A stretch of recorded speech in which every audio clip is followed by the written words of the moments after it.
말씀 통하여 오늘도 말씀으로 은혜 나누는 귀한 시간 되기를 간절히 소망합니다. 추석 명절을 앞두고도 이렇게 수요 밤 예배 나오셨습니다. 우리 주유분들 축복하면서 이렇게 인사하겠습니다.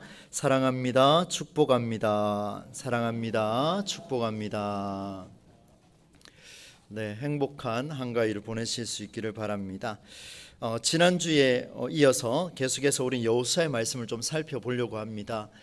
지난주 말씀에서 12개의 돌을 취하라는 하나님의 말씀에 여호수아가 어떻게 응답했는지를 우리가 살펴봤었는데요, 세 가지로 말씀을 드렸었습니다. 기억을 되살리기 위해서 짧게 말씀을 드리자면, 첫 번째는 12개의 돌을 취하여서 들고 갈 12명을 취하라, 이런 말씀을 주셨습니다.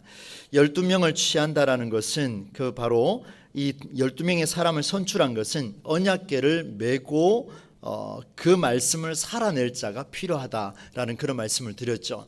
이 말씀은 오늘 본문과도 연결이 된다고 생각을 하시면 되겠습니다. 그리고 두 번째는 후손들이 볼 때마다 그 12개의 돌을 가지고 후손들이 보고 물으면은 이것을 표징으로 삼고 기념하게 하는데 살아있는 교육으로 남기라, 그런 말씀을 주셨습니다. 그런데 우리는 그 살아있는 교육으로 이 돌들을 이야기를 하는 것보다 이 돌들이 여호와의 언약궤 앞에서 물이 마른 것을 기억하라는 것을 우리가 생각을 한다면, 후손들에게 남길 표징은 기적이 아니라 여호와의 언약궤라는 사실을 볼 수가 있습니다. 그리고 마지막 세 번째는 12개의 돌을 각 지파별로 이 메고 있는 사람들이 가지고 가고 난 뒤에 그 요단강 중심에 여호수아가 다시 12개의 돌을 그 자리에 취해서 세우게 됩니다. 이것은 하나님의 명령이 없었습니다. 여호수아 스스로 판단을 했다라는 것을 우리가 말씀을 통해서 봤는데요, 요단 가운데 곧 언약궤를 맨 제사장들의 발이 선 곳에 돌 12를 세웠더니 바로 언약궤를 맨 제사장들의 발이 선 곳이었습니다. 그렇기 때문에 그 말씀이 선 곳을 잊어서는 안 된다라는 것을 증명해내고자 여호수아는 그곳에 모든 순간 말씀이 있었다는 것을 보여주고자 12개의 돌을 더 세웠습니다. 그래서 결론적으로는 돌 12개의 가치는 그 돌 자체나 요단강이 마른 기적에 있는 것이 아니라 여호와의 언약궤가 그 중심에 들어가 있다는 것을 우리가 살펴볼 수 있었습니다. 이 말씀은 오늘 본문에도 계속 이어지게 되는데, 오늘은 또 어떻게 연결이 되는가를 한번 보겠습니다. 이스라엘 백성들이 이제 요단강을 다 건넜습니다. 엄청난 수의 사람과 동물까지 모두 안전하게 강물을 건너게 되었습니다. 이제 여호와 하나님께서 여호수아에게 명령하여 이렇게 말씀을 하십니다. 언약궤를 맨 제사장들에게 명령하여서 요단강에서 이제는 올라오라, 이렇게 명령을 했습니다. 이 말을 들은 여호수아는 말씀대로 제사장들에게 가서 당당하게 선포했습니다. 제사장들이여 모두 이제 강 밖으로 올라오라, 이렇게 명령했습니다. 마치 홍해를 건넌 상황, 계속해서 우리는 그 상황을 연상케 하게 되는데, 이스라엘 백성들의 마지막 진영까지 모두 건넌 후에 모세가 두 팔을 벌려서 기도할 때 바다의 힘이 회복돼서 다시 원상태로 돌아간 것을 보게 되었습니다. 이처럼 요단강을 건너는 이스라엘 뒤에 언약궤를 맨 제사장들이 모두 밖으로 나온 순간 놀랍게도 요단강 물이 다시 다시 원래대로 흘러서 전과 같이 되는 그 현상을 우리가 만나게 됩니다. 여러분 18절 말씀인데요, 이 말씀 같이 한번 읽어보겠습니다. 18절입니다. 시작.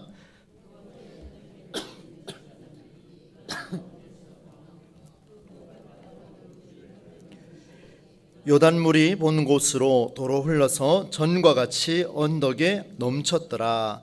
아멘. 전과 같이라고 하는 말이 오늘 조금 초점을 두고 싶은데요, 무엇을 의미할까 한번 생각을 하며 말씀을 묵상을 했습니다. 이것은 여호와의 언약궤가 이 물 속에 있다가 물의 그 요단강 중심에 있다가 물을 떠나서 육지를 밟는 순간 물이 다시 흘러서 전과 같이 이전처럼 물이 범람하는 그 요단강의 물이 계속해서 흘러 넘치는 것을 말씀하고 있습니다. 이것이 바로 전과 같이죠. 바로 언약궤가 물이 아닌 땅을 밟는 순간부터 일어났습니다.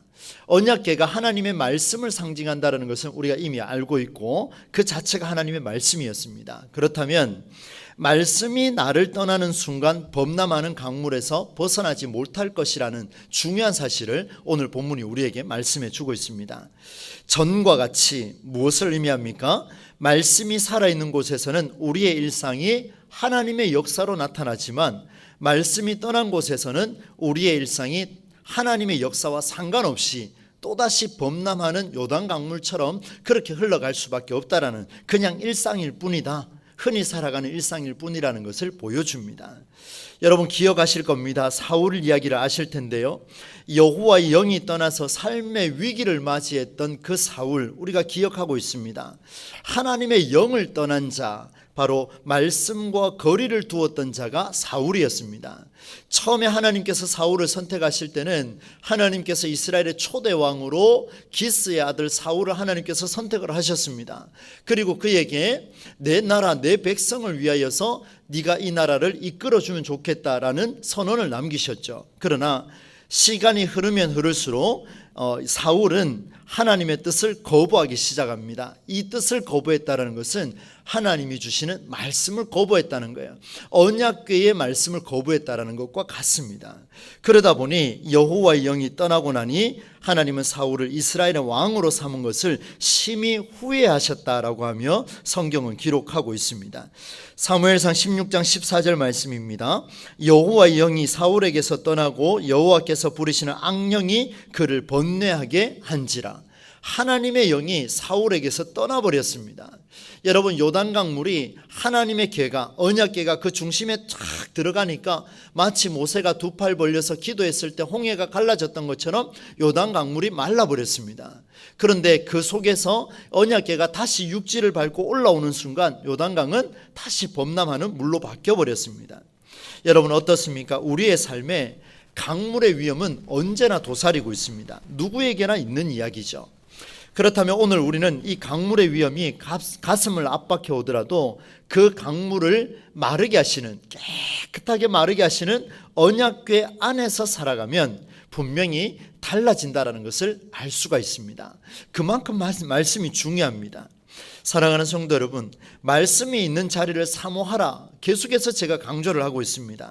형식적인 정해진 시간과 장소를 채우는 그런 예배가 아니라 한 시간을 드리더라도, 한 번을 드리더라도 그 예배 가운데에 진짜 말씀이 살아있는 자리를 사모하고자 몸부림치는 자에게는 하나님께서 메시지로 살아있는 역사로 우리에게 나타내시리라 믿습니다. 여러분 목사도 마찬가지지만 성도도 마찬가지라는 것을 보여드렸습니다. 그리고 절대 놓쳐서는 안 될 오늘 중요한 소식이 있습니다. 그것은 언약궤를 가까이 하는 자들에게 명령하신 내용을 자세히 보니까 모든 백성이 건너기를 마친 후에, 지난주 본문이었죠. 여러분 11절 말씀을 한번 보십시오. 11절 말씀을 보시면 모든 백성이 건너기를 마친 후에 여호와의 궤와 제사장들이 백성의 목전에서 건넜으며, 이렇게 기록을 하고 있습니다. 여호와의 언약궤와 그리고 그 언약궤를 맨 제사장들은 나중에 건넜습니다. 제일 먼저 들어갔다가 그리고 백성이 다 건너고 난 뒤에 제일 마지막에, 그것도 하나님의 명령을 듣고서야 움직여 나가는 모습을 볼 수가 있습니다. 삼킬 듯 밀려오는 요단강 물 앞에서 두려워했던 이스라엘 백성, 그들보다 먼저, 여러분 제사장들이라고 안 두렵겠습니까? 두려울 수밖에 없죠. 게다가 무거운 언약궤까지 맸습니다. 들어가는 순간 죽는 것과 같습니다. 그런데 이들이 먼저 그곳에 발을 디뎠습니다. 백성들을 살릴 수 있는 길을 찾아 하나님의 말씀을 메고 강물의 위험 중심에 들어갔던 제사장들의 모습, 여러분 한번 떠올려 보십시오. 이 앞에 있는 요단강 물속에 먼저 들어가는 그 제사장들의 모습을 한번 기억해 보십시오. 모든 백성이 강을 건너는 그 마지막 순간까지 중심에서 나오지 않았던 제사장들의 모습을 다시 한번 떠올려 보십시오. 백성을 살리고자 하는 제사장의 그 심정과 헌신, 여러분 이 나라 이 백성을 살리고자 노력하는 그 그리스도인의 헌신, 우리 교회를 위해서 한번 헌신해보자 다짐하는 그 기도의 자리, 그 심정, 누군가를 위하여서 내가 한번 그곳에 들어가겠다라고 하는 그 간절한 심정은 오늘 이 본문에 등장하는 제사장들의 심정과 같지 않을까 그렇게 생각을 하게 됩니다. 오늘 우리의 삶이 그 중심에 들어가서 무거운 것을 메고 들어가더라도 모든 백성이 건너가기까지 그 중심에서 자리를 지킬 수 있는 그런 자들이 오늘 우리 교회에 많이 있을 때, 그런 사람들이 여러분 가정에 있을 때에 가정은 화해가 될 것이고 교회도 화평이 일어날 것이고 이 나라 이 민족 가운데 하나님의 역사는 바로 세워지리라 믿습니다. 여러분, 제가 영화를 과거에는 참 좋아했습니다만은 2014년 전후가 됐는 것 같습니다. 정확하게 기억은 안 나는데요, 제가 한번 말씀드렸을 수도 있습니다. 워낙 제가 좋아하는 내용이라서. 그 제목이 뭐냐면 마다가스카르의 펭귄이라는 제목입니다. 이 내용은 어른들이 볼 수 있는 그런 내용은 아니죠. 우리 아이들이 너무 좋아하는 내용이에요. 펭귄 4마리가 등장해서 이러쿵 저러쿵 저러쿵 이러쿵 하면서 막 대화를 하다가 그 악당이 있습니다. 그 악한 존재가 있는데 누구냐면 문어예요. 문어 박사의 음모를 알고 이 4마리 펭귄이 그를 무찌르려고 싸우고 준비하는 내용입니다. 저는 그 6살, 5살 정도 됐던 것 같아요. 저희 아이들이. 두 아이를 데리고 매주 월요일마다 시간만 나면 영화관에 가서 앉아서 영화를 봤습니다. 그 이유가 있습니다. 영화관에 가면은 그 2시간만큼은 제가 애들을 그냥 내버려둬도 전혀 상관이 없기 때문에 영화를 자주 보러 갔었는데, 그곳에 가서 이 마다가스카르라는 펭귄을 보면서 처음부터 끝까지 쭉 이래 보면서 아무 생각 없이 봤습니다. 저에게는 그 시간이 힐링이었기 때문에 그렇게 봤는데, 마지막에 그 한 마리가 이런 말을 했습니다. 작전을 수행하던 중에 대장 펭귄이 다른 곳에 고립이 됐습니다. 그리고 나머지 펭귄이 또 다른 곳에 고립이 됐습니다. 이 나머지 펭귄들이 이제 걱정을 합니다. 이제 우리 다 죽었구나, 우리 이제 다 죽었구나 라고 생각을 하면서 대화할 때 한 마리가 이런 이야기를 했습니다. 대장은 우리한테 절대 안 올 거야, 안 올 거야, 우리는 이제 끝났어 라고 이야기하는데, 막내 펭귄이 뭐라고 이야기하냐면 이렇게 이야기합니다. 대장 펭귄은 우리를 절대로 버리지 않아. 굉장히 간단한 이야기인데요, 저한테는 굉장히 크게 다가왔습니다.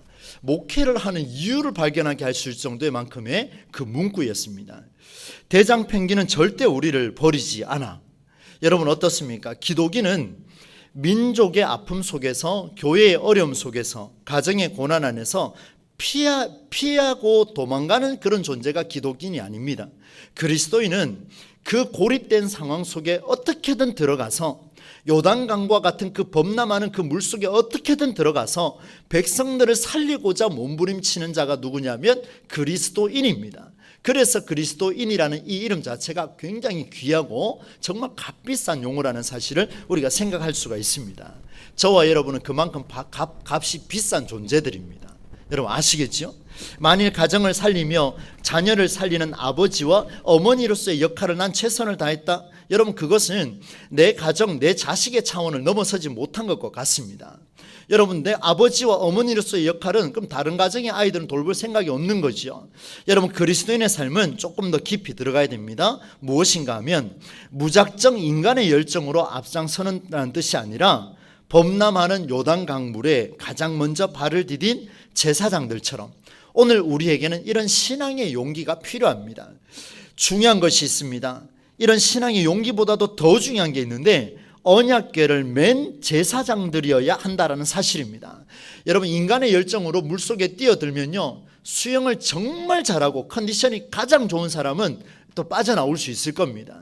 지금 아시안게임이 진행되고 있는데 우리나라 선수들도 실력이 월등해져서 이제 거의 메달권 수준으로 이렇게 그 수영을 하는 것을 이렇게 TV를 통해서 보게 되는데요, 가장 중요한 것은 그 속에 들어가서 헤엄쳐서 나올 수 있으면 괜찮습니다. 그런데 그게 아니라 이 용기보다 더 중요한 게 뭐냐면 그 중심에 들어가서 말씀을 들고 서 있는 자가 있는 것이 중요하다는 거예요. 수영을 100번 1000번 잘해도요, 굉장히 큰 범람이 밀려오면 목숨이 위태롭습니다. 그러나 요단강이 마른 그곳에 들어가서 물이 언제 범람할지 또 모르잖아요. 언제 또 올라올지 모르지 않습니까? 건기와 우기가 있을 때 이스라엘 백성들은, 그 가나안 백성들은 요단강 물이 마른 것도 경험했고 범람하는 것도 경험했습니다. 그러면 말랐다라고 이야기하는 것은 어느 순간 범람할 수도 있다는 두려움이 있습니다. 그 두려움에도 불구하고 그 중심에 언약궤, 다시 말씀드리면 말씀을 메고 들어가는 자가 있을 때에 바로 그곳에서 종교인의 삶이 아니라 신앙인의 삶이 이어진다는 것을 보여줍니다. 그만큼 우리 기독교의 말씀이 중요합니다. 그래서 저는 원고에 이렇게 정리를 했습니다. 내용이 있는 신앙이 정말 중요하다. 근거 있는 신앙이 참 중요하다. 여러분, 저 한 번씩 그런 말씀을 드립니다마는 기도 열심히 하시는 분들 계세요. 저는 굉장히 부럽습니다. 1시간, 2시간, 저도 어린 시절에 순복음 교회에 있던 그 선생님 한 분을 쫓아가서 대구 순복음 교회에 가서 2시간, 3시간, 4시간 막 방언으로 기도할 때 저 그런 경험을 참 많이 했습니다. 저 그 기도 한번 배워보려고 안 되는 방언도 한번 따라해보고 그 선생님 저에게 그렇게 이야기를 하시더라고요. 할렐루야를 수백 번, 수만 번 반복하면 터진다 그러더라고요. 혀가 꼬일 만큼 막 그렇게 부르짖어 봤습니다. 소리도 내보고요. 안 나오는 눈물도 허리 찔러가면서 막 쏟아내보기도 하고 별의별 걸 다 해봤습니다. 물론 그것이 저에게 기도 훈련은 됐습니다. 그런데 여러분, 그게 정말 그 근거 있는 신앙이 될 수 있을까?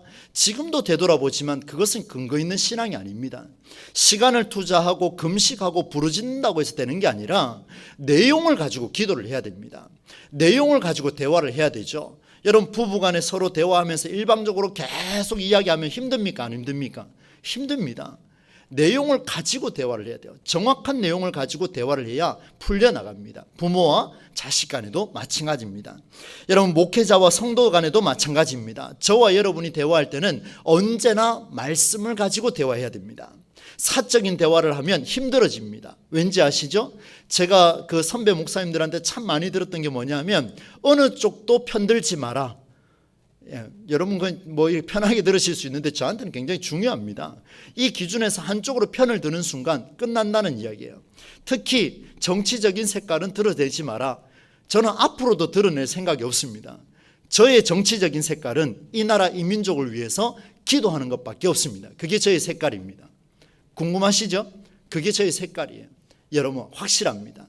누가 되건 간에 이 나라 이 민족을 위해서 지금도 기도할 수 있는 사람, 무엇을 가지고 내용을 가지고 기도할 수 있는 사람이 있을 때에 하나님께서 그 나라를 보증해 주시고 지켜주신다, 그 말씀이에요. 여러분, 이스라엘 백성들, 남유다 백성들 지금 새벽 기도회 때 이사야 말씀을 보고 있는데요, 왜 하나님께서 멸망의 말씀을 계속 선포하시냐면 그곳에 내용을 가지고 기도하는 자가 없기 때문입니다. 내용을 가지고 기도하는 자가 누구냐면 선지자밖에 없었습니다. 그러니 하나님께서 그들에게 노하실 수밖에 없지요. 오늘 우리 교회가 내용 있는 신앙을 가지고, 근거 있는 신앙을 가지고, 특별히 여러분 가정에 내용 있는 신앙을 가지고 여러분 자녀를 대하시고 교회를 대하시면 하나님께서 우리 교회를 더 평안하게 만들어 가시고 더 행복하게 만들어 가실 줄로 믿습니다. 여러분, 요단강을 한번 보십시오. 자연의 순리로는 요단강이 흘러야 하고 실제로 범람해야 합니다. 그렇죠? 때를 따라 범람해야 됩니다. 그런데 생각해보면 요단강 물이 없어진 게 아니라 잠시 끊어졌습니다. 언제든 범람할 수 있는 거죠. 언제요? 언약궤 곧 말씀의 개입이 일어났기 때문에 잠시 끊어졌습니다. 할렐루야. 정말 중요합니다. 여러분, 우리 삶에 문제가 끊임없이 발생하고 있습니다. 저도 이번 주간에 벌써 장례가 5건입니다. 여러분에게 포함되는 건 1건일지 몰라도 저는 벌써 5건입니다. 제 지금 친척도 지금 장례가 났기 때문에 마음이 아픕니다. 제가 지금 오늘 약간 혼란스러운 이유 중에 하나가 그 말씀인데요. 예배 마치면 빨리 가야 됩니다. 어떤 생각이냐면 굉장히 생각이 복잡합니다. 여러분, 우리의 요단강은요 끊임없이 밀려옵니다. 이런 상황 속에서 내가 이겨낼 수 있는 게 뭘까? 오늘 하루 종일 말씀을 붙들고 기도하는데요, 주여, 말씀 붙들고 기도하면 제가 살아날 수 있겠습니까? 이게 명확한 질문이었어요. 그런데 하나님께서 오늘 본문을 통해서 다시 한번 말씀해 주십니다. 감정적으로도 아니고 논리적으로도 아니고 이성적으로도 아니고 어떤 상황적으로도 아니라 요단강 물이 없어진 것이 아니라 끊어졌는데 보니까 잠시 끊어진 그 순간이 언제냐면 언약궤 말씀의 개입이 일어났을 때, 언약궤가 요단강 물속에 들어갔을 때 요단강 물은 멈췄다는 것을 보여줍니다. 여러분, 우리 삶에 어려움이 있을 때 주께서 우리 삶에 개입하셔야 됩니다. 내가 말씀에 들어가면 안 됩니다. 주의 말씀이 내 삶을 개입하셔야 돼요. 말씀의 개입이 없이는 언제든지 우리 삶에는 물이 흘러서 범람할 수밖에 없는 게 우리 연약한 인생들입니다. 우리의 인생이죠. 수없이 밀려올 겁니다. 그러나 그 인생 속에 말씀의 개입이 일어나기를 기도하고 말씀의 개입을 통해서 내 삶에 다시 한번 역동적으로 역사가 일어나기를 바라는 자가 있을 때 그의 삶은 형통한 삶이 되리라 그렇게 믿습니다. 여러분, 하늘의 밀이라고 그러죠. 예수님께서 세상이라는 요단강 안으로 들어오셔서 십자가로 그 물을 마르게 하여 가나안 땅으로 연결해 줬습니다. 바로 이 요단 동편 쪽에 있는 사람들이 이제 요단 서편 쪽으로 넘어가야 됩니다. 요단강을 중심으로 건너가야 되는데 여러분 보실 때 건너가야 되죠. 이 건너가는 길을 누가 열어줬느냐? 여러분, 요단강이 열어줬습니다. 그런데 요단강은 인간이 건너갈 수 없는 강이지요. 누가 열어줬습니까? 말씀이 열어줬습니다. 놀라운 사실이죠. 여러분, 에베소서 2장 12절로 14절인데요. 한번 들어보십시오. 그때 너희는 그리스도 밖에 있었고 이스라엘 나라 밖의 사람이라. 약속의 언약들에 대하여는 외인이요 세상에서 소망이 없고 하나님도 없는 자이더니 이제는 전에 멀리 있던 너희가 그리스도 예수 안에서 그리스도의 피로 가까워졌느니라. 그는 우리의 화평이신지라. 둘로 하나를 만드사 원수된 것 곧 중간에 막힌 담을 자기 육체로 허시고. 여러분, 잘 들어보셨습니까? 지금 세상과 그리스도 밖에 있는 자와 그리스도 안에 있는 자, 이 두 곳을 연결해 줘야 되는데 중간에 벽이 쳐져 있답니다. 이 벽을 헐어준 게 뭐냐면, 요단강물을 멈추게 한 게 뭐냐면 바로 주의 말씀이라는 거예요. 예수 그리스도께서 이 세상 속에서 이렇게 오셨습니다. 그렇다면 우리 그 장례식 때 많이 부르는 찬송이 있죠. 606장 보면 이 찬송이 후렴이 있습니다. 며칠 후 요단강 건너가 만나리. 며칠 후 요단강 건너가 만나리. 어제도 우리가 부르고 왔지 않습니까? 여러분, 이 요단강의 상징적 의미가 굉장히 큽니다. 도저히 건널 수 없는 그 강을 우리가 건너갈 수 있는 것은, 해보다 더 밝은 그 천국을 사모할 수 있는 것은 주께서 우리에게 개입하셨기 때문에 범람하는 강물을 건너가게 된 줄로 믿습니다. 이게 바로 성경 말씀 아니겠습니까? 그리스도께서 절대로 건널 수 없었던 요단강을 건너가게 해주시고 통로가 되게 해주셨습니다. 우리가 우리 삶의 요단강을 해결할 힘과 능력은 여호와의 언약궤밖에 없습니다. 언약궤를 메고 요단강 중심에 서 있을 자가 우리에게 절대적으로 필요합니다. 이것은 저에게만 해당되는 것이 아니라 오늘 그리스도인이라 이름 불리는 우리 모두가 요단강 중심의 말씀을 들고, 여러분 세상의 중심의 말씀을 들고, 여러분 가정의 말씀을 들고, 여러분 회사와 여러분 사업장과 여러분 일터에서 말씀을 들고 그 말씀대로 한번 살아보려고 몸부림치는 자, 그가 있을 때에 그 가문과 그 일터에 요 범람하는 요단강 물은 하나님께서 멈추게 하실 줄로 믿습니다. 바로 멈추게 하실 거예요. 여러분, 오늘 그리고 또 마지막으로 중요한 게 하나 더 있는데요. 오늘 말씀 제목입니다. 이 돌들은 무슨 뜻입니까? 여러분, 요단강에서 가져온 12돌을 길갈에 세웠습니다. 이스라엘 자손들이 앞으로도 물어볼 건데 미리 하나님께서 말씀해 주셨고 여호수아가 이렇게 이야기합니다. 이제 앞으로 너희 후손 중에 이 돌들은 무슨 뜻입니까? 라고 물으면 이렇게 답변해 주라. 이스라엘이 마른 땅을 밟고 요단강을 건넜다고 알려주라. 이렇게 이야기했습니다. 이스라엘 자손들에게, 여러분 우리도 역사를 생각하면 참 감격이 될 때가 많지 않습니까? 이스라엘 백성들에게 이 요단강을 건넜다라는 것은 굉장한 은혜지요. 돌비를 12개를 볼 때마다 그들은 생각할 겁니다. 이 시기에 이스라엘이 물이 다 말라버린 요단강을 건넜구나라는 큰 의미로 그들은 받아들일 겁니다. 우리는 이런 역사를 가진 민족이야 자긍심이 생길 것 같아요.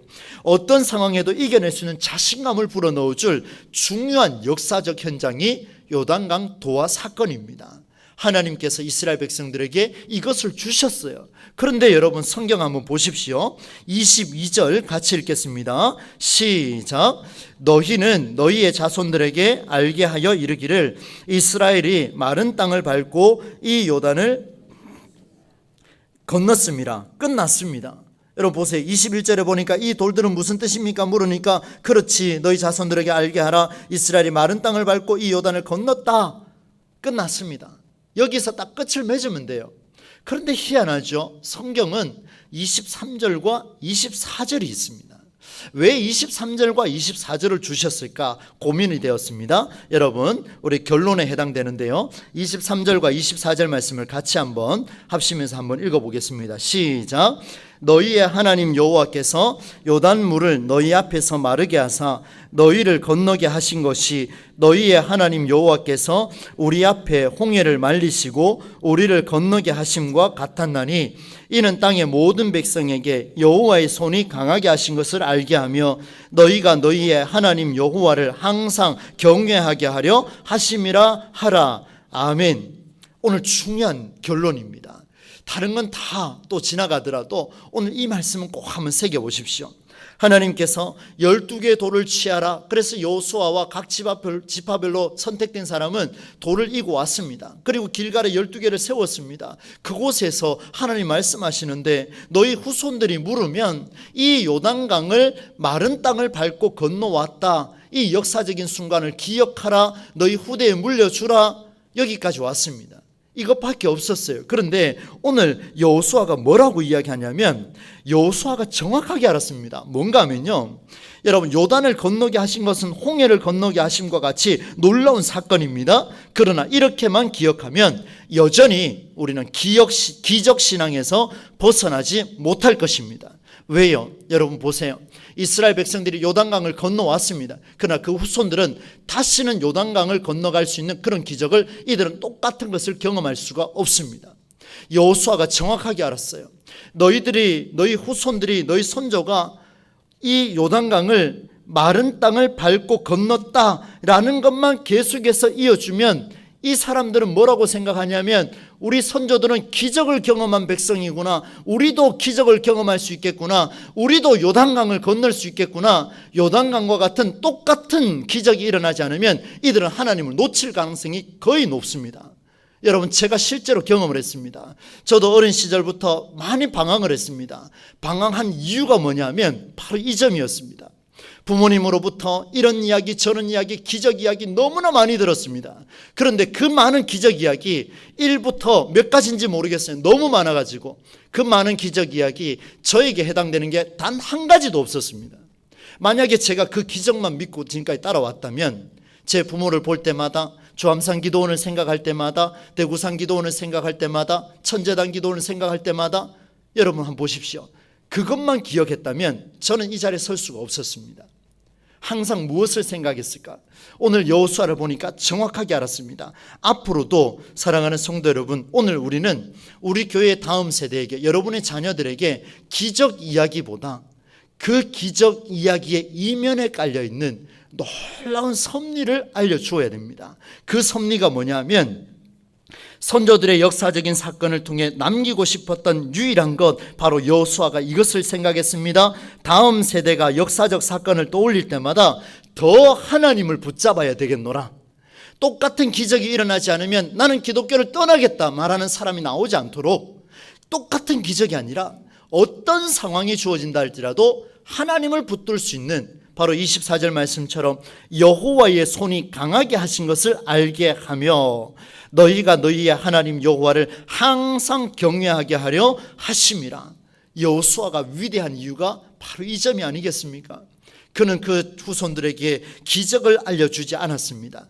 요단강 사건을 떠올릴 때마다 여호와의 손이 강하게 임하신다, 여호와를 경외하는 것이 항상 있어야 하는 것이 우리 이스라엘의 정체성이다 라고 말씀을 이어주고 있습니다. 여호수아가 이 말씀으로 결론을 맺고 있습니다.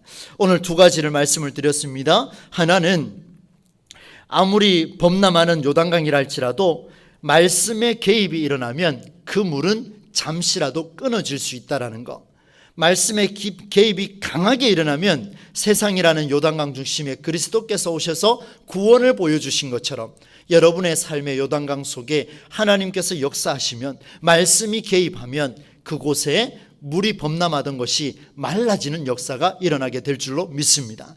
이게 첫 번째입니다. 두 번째는 너희 후손 중에 이 돌들은 무슨 뜻입니까? 라고 물으면 우리의 선배들, 우리의 선조들, 우리 동부지혈교회 우리 어르신들이 이렇게 길을 건넜다, 그것만 이야기하지 말고 그렇게 건널 수밖에 없었던 것은 여호와의 손이 강하게 임재하였고, 우리가 항상 여호와를 경외할 수밖에 없었던 이유가 그 마른 땅을 건너게 하셨던 근본적인 이유다. 바로 이 두 가지를 우리의 다음 세대들에게 물려준다면 여러분, 우리가 다음 세대를 어떻게 살리겠습니까? 불가능합니다. 어려운 이야기죠. 저도 안 됩니다. 그러나 여호와의 손이 그들과 함께 하시면 그들도 살아나게 될 줄로 믿습니다. 우리가 이것을 남겨줘야 안 되겠습니까?